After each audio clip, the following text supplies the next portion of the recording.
महाराष्ट्रामध्ये बारामती पोटनिवडणुकीची सुद्धा आज मतमोजणी होतीये।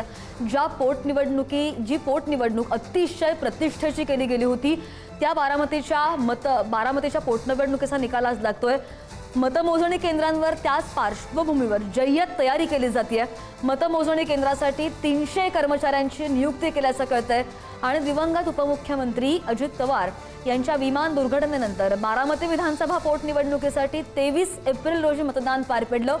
आज राज्य वखार महामंडळ MIDC मधील गोडाऊनमध्ये मतमोजणी सकाळी 8 वाजल्यापासून सुरू होतीये।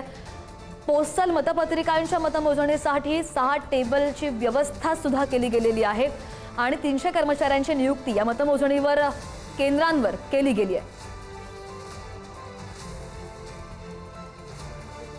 आणि या संदर्भात आपण सविस्तर बोलत आमचे प्रतिनिधी जयकुमार जाधव आपल्या सोबत आहेत।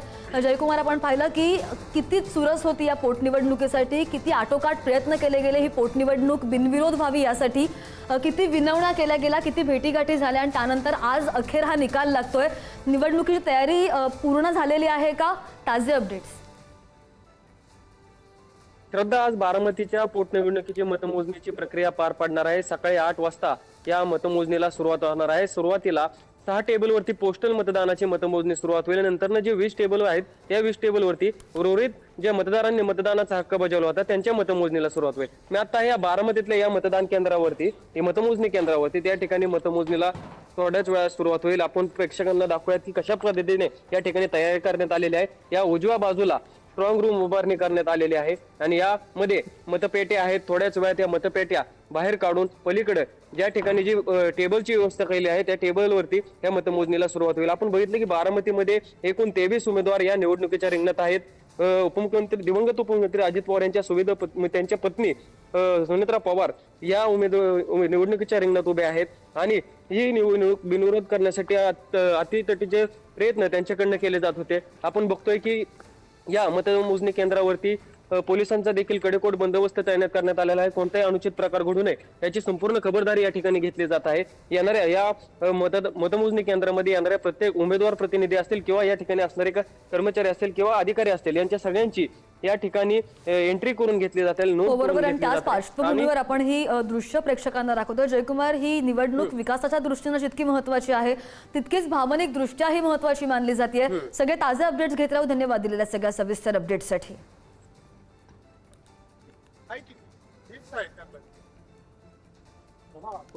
आणि पुढची अपडेट बारामतीमधूनच। बारामती विधानसभा निवडणुकांच्या निकाला अगोदरच बारामतीमध्ये उपमुख्यमंत्री सुनेत्रा पवारांच्या अभिनंदनाचे इंदापूर चौकामध्ये बॅनर लागल्याचं पाहायला मिळत आहे।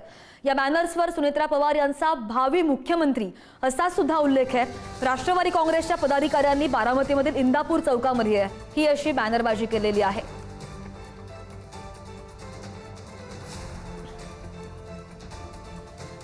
आणि बारामती सोबतच राहुरी पोटनिवडणुकीच्या मतमोजणीकडे सुद्धा सगळ्यांचं लक्ष लागलंय आणि याच मतमोजणीसाठी प्रशासनही सज्ज झाल्याचं पाहायला मिळतंय।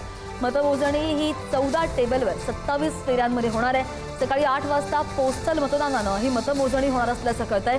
या निवडणुकीमध्ये अक्षय कर्डिले यांची प्रतिष्ठा पणाला लागलेली आहे। राहुरी विधानसभा मतदारसंघामध्ये एकूण 3,33,545 मतदारांपैकी 1,86,405 मतदान झालेलं होतं, म्हणजे 54% मतदान जवळपास पार पडलेलं होतं। आणि त्यामध्ये आता मतदानाचं आघाडीमधील मोकाटे आणि खेवरे यांच्यामध्ये विभाजन होणार आणि त्यांचा फायदा कुठेतरी भाजपला होईल असं बोललं जात असलं तरी प्रत्यक्षात बाजी कोण मारतं ते पाहावं लागेल।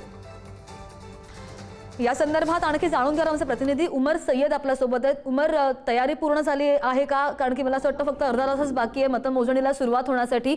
अक्षय कर्डिले हे या रिंगणामध्ये आहेत, कसं वातावरण आहे एकूणच? नक्की श्रद्धा, अवघ्या काही वेळातच मतमोजणीला सुरू होणार आहे। खरं तर राहुरीच्या या पोटनिवडणुकीमध्ये अवघ्या काही वेळात मतमोजणीला सुरुवात होणार आहे। आपण जर बघितलं तर भाजपचे दिवंगत शिवाजीराव कर्डिले यांच्या निधनानंतर ही पोटनिवडणूक लागली होती आणि त्यांच्या चिरंजीवाला भाजपकडून उमेदवारी मिळाली। खरं तर सुरुवातीला मुख्यमंत्री फडणवीस यांनी ही जी निवडणूक आहे ती बिनविरोध होईल अशी अपेक्षा व्यक्त केली होती। मात्र कुठेतरी शेवटच्या क्षणी शरद पवारांच्या राष्ट्रवादी काँग्रेस पक्षानं उमेदवार दिला आणि त्यामुळे या निवडणुकीत भाजप विरुद्ध शरद पवारांची राष्ट्रवादी काँग्रेस पक्ष त्याचप्रमाणे वंचित बहुजन आघाडीसह उद्धव ठाकरेंच्या शिवसेनेचे तालुका अध्यक्ष असलेले रावसाहेब खिरे यांनी देखील बंडखोरी करत अपक्ष उमेदवारी अर्ज दाखल केला होता. नाही, बरोबर आहे. या यांची निवडणुकीच्या प्रतिष्ठा रिंगणात पणाला लागलेली आणि त्यामुळे किती मताधिक्य त्यांना मिळतं याकडे सुद्धा लक्ष असेल. ताजे अपडेट घेऊ. उमर, धन्यवाद दिलेल्या सगळ्या माहितीसाठी.